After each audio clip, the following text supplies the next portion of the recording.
right, SEC fans. Again, Daniel is out this week, so you just have Josh's sultry voice in your ear, whether you like it or not, until Daniel gets back from India. But anyway, I hope you guys have enjoyed what we're doing. We're going to try to continue with some models. Video is going to be a little shorter, so you don't have too much of a monologue from me, hopefully. But it seems like people like this stuff well enough that we want to continue with the models and at least keep the momentum.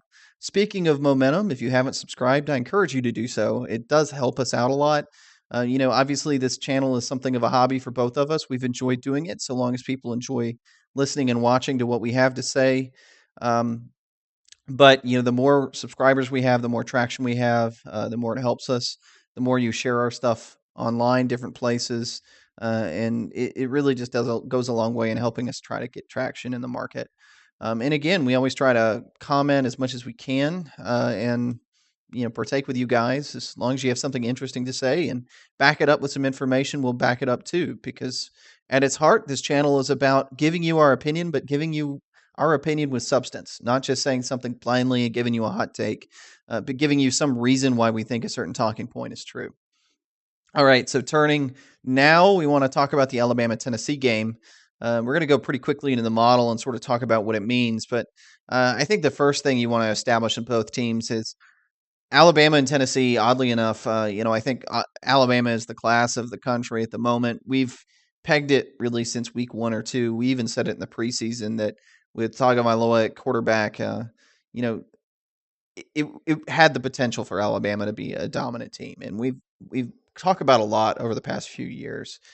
College football is not a sport that has that much parity at the top, as much as we want to talk about parity in the sport and how it compares to different things and how parity is increasing. I feel like we have that dialogue every year, yet we have the same teams in the playoff every season. So I think that dialogue about parity, frankly, may be a media talking point, trying to justify why you need to watch all the football games.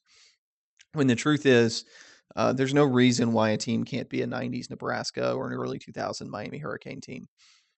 Alabama this year, we noted with Tagovailoa, just the fact that they haven't had the passing game they needed to have the past few years has really limited them.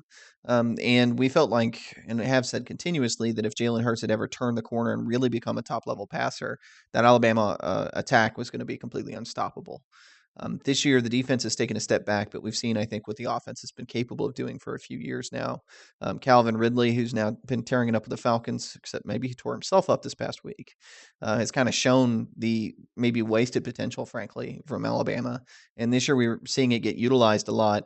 But and I said the interesting thing from last week, it's that Tennessee started having a rough season, really struggled in that loss to West Virginia to start the year, got dominated the line of scrimmage on both sides of the ball to a certain extent, and has sort of improved from there. So as much as Tennessee struggled at times, coming off a big win in that Auburn game, I think they're on a little bit of a high. And the irony is that Alabama, as dominant as they've been, didn't dominate Missouri quite to the same extent they have other teams, in large part because Tagovailoa clearly wasn't the same player.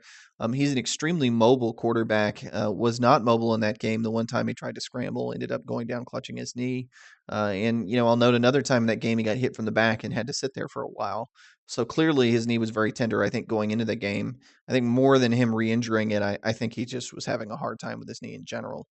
So all that said, sort of jumping into the model, it shouldn't surprise anybody that when you run this on a neutral model, that Alabama's favored by a considerable amount. And for anybody that hasn't watched our channel, we look at things on a per play basis to try to take out tempo. And then our model relationally looks at the two teams, what you're good at, builds some intermediate statistics, and then creates a scoring model unique to your team. So whatever your team has sort of needed to produce offensively to score, gets factored into scoring. So you may have a team that maybe you get 6 yards per play, but you have a lot of turnovers. You have special team score, and you can score more points than other teams do. So if you get 6 to 8 yards per play, you start to see the scoring increase. And maybe if you drop below 4 yards per play, it starts to fall off. Other teams, especially pro-style heavy teams, maybe you need 6 yards per play to score. So if you have 5 yards per play, our model may say, anything below 5 yards per play, and your offense isn't going to move the ball very well. You're not going to score many points. You're going to going to stall offensively a lot. And if you get 7, 8, 9 yards per play, it doesn't necessarily mean you explode in scoring, but you're going to be extremely consistent. And then at a certain point, if you're a run first team, you can kind of dominate the game. All that said, intervening statistics here should be no shock.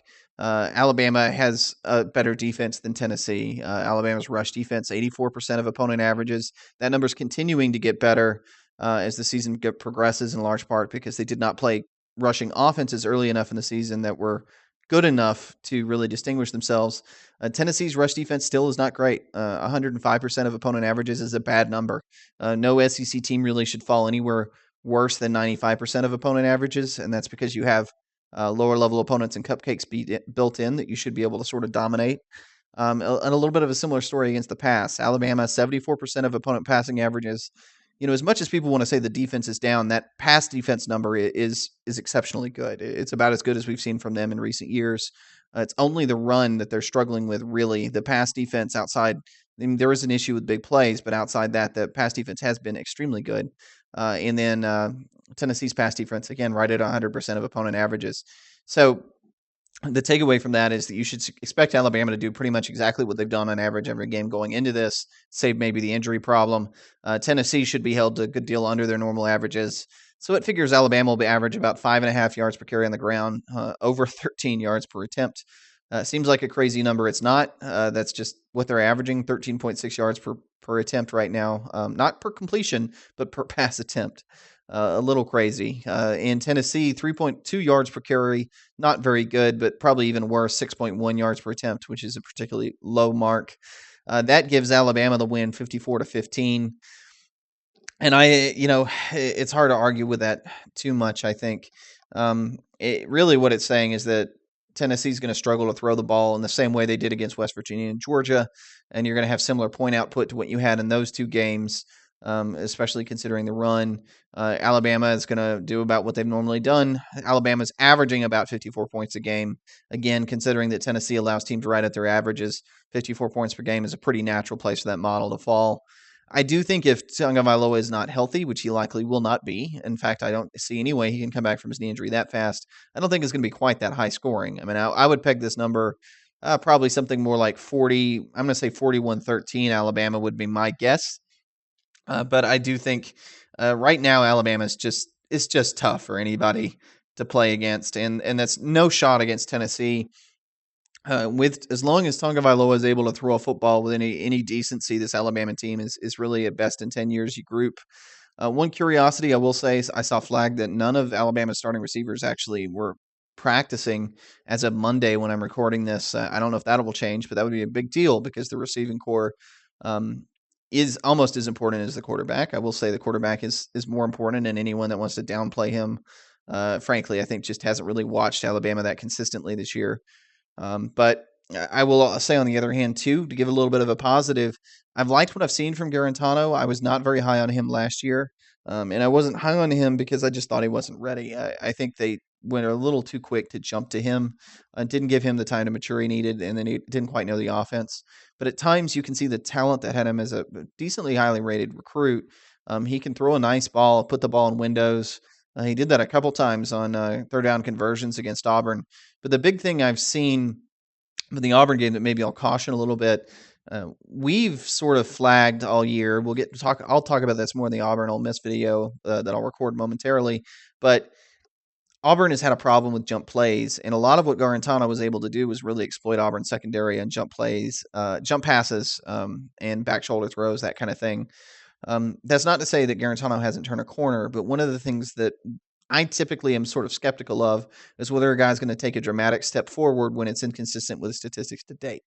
I say that because Garantano was 6.9 yards per attempt against West Virginia, 8.8 against UTEP, 8.3 against Florida, which was a good mark given where Florida's at, though I don't know that Florida's pass defense is actually that great. They just haven't really played anybody throw the ball. 6.8 yards per attempt against Georgia, which was not good, even though he threw two touchdown passes in that game. And then against Auburn, 10.3 yards per attempt. So I think the thing I'm flagging here is, it may be that he's turned the corner and he's going to produce high numbers for the rest of the year, but it's also pretty notable that the Auburn stats were so out of whack with the rest of the season. Even when he had a high completion percentage against West Virginia, 76%, he still only threw for 6.9 yards per attempt. So I do think the Auburn game at the moment has to be viewed because it is as a statistical anomaly, and when I say that, I mean it's statistically not consistent with his results the rest of the season. I think the 6.1 yard per attempt number seems low against Alabama, though their pass defense does seem to be shoring up. I'm not sure that is unrealistic. And if that's the case, you're going to kind of get this result this has on paper. So again, my pick 41-13, the model 54-15, and the only reason I'm going against it is I think Alabama's offense is a little banged up and it's late in the season. But anyway, I wouldn't take too much from this game either way. It'll be interesting to see where both teams are going forward. And Tennessee in particular, I mean, it's a tough schedule. Bowl eligibility is not going to be easy. Having, if they drop this Alabama game, they're going to be at 3-4. They cannot lose 3 more games, obviously. But with South Carolina, Kentucky, Missouri, and Vanderbilt still on the schedule, that's a tall task. Kentucky is a tough team, I think, for anybody to beat. So if that's the case, Alabama, Kentucky, you're already losing 5 losses. So you got to win at least one of South Carolina, Mizzou, and Vandy, or you're going to drop 2 more. Not undoable, definitely a doable thing, but it's a tough season, definitely a rebuilding year. Like what I've seen from Tennessee, like the fight in the Auburn game, but the talent's just not there across the board, I think, to be overly successful. Anyway, if you like our videos, I hope you subscribe. Again, it does a lot for us. If you won this game, tell me rather than normal, give me your score, and then give me your prediction, if you would, on how successful Garantano would be. You can give it to me generally, or you can actually peg me a number on what do you think the yard per attempt number for Garantano is? Maybe even do a little research yourself, as boring as that is to say, if you're curious about it, and try to give that number so you can get an idea what it's like for us every week trying to produce this show. Anyway, again, thanks, guys. Hope you subscribe, and we'll see you next week, hopefully with Daniel's shining face.